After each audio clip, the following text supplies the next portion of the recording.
Hi, I'm Dongyang. I'm a postdoc from Colorado State University. I work with Dr. Mueller Nathan.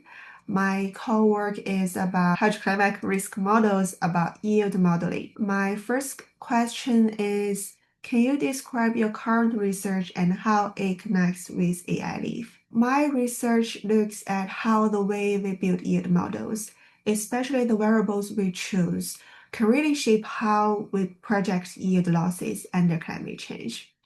A lot of traditional temperature-based models uh, assume that when temperature rise, the atmospheric water demand increase and the soil moisture drops and then yield declines. But that relies on a pretty strong assumption that temperature and soil moisture will stay constantly coupling in future climate, which is not the case. In our work, we tested an alternative hydroclimatic risk models, which is basically exposure-based water balance framework. We look at water demand and supply interactions, and we also incorporate CO2 effects and then compare the different variable choices. What we see is that these model decisions can really lead to very different yield projections.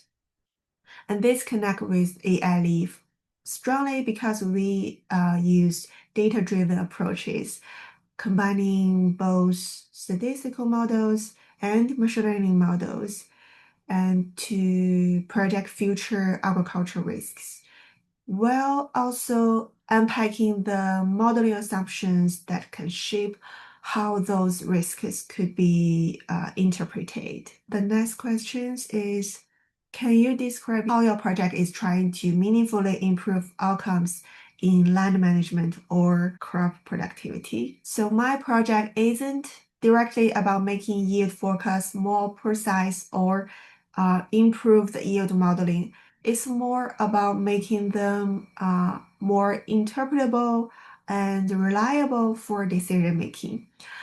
If temperature-driven models systematically overestimate the yield losses because they assume constant heat dryness coupling, that could distort how we think about the adaptation priorities.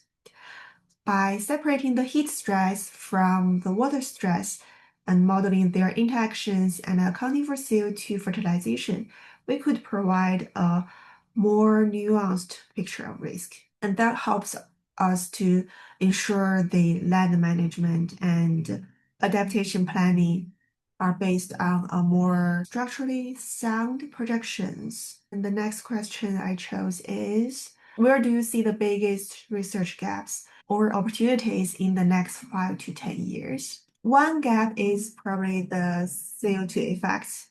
We are trying to address that by accounting for CO2 in the water demand term. However, accurately incorporating CO2 effects into the yield projections remains very challenging and requires additional experimental or field-based data of different crops to improve the parameterization and validation. Another gap is still the dynamic heat dryness coupling. We have incorporated some interactions into our model, but future work should be more comprehensively represent the compound stress conditions. So a more systematic integration of CO2 effect together with the improved modeling of the compound climate stressors is really needed.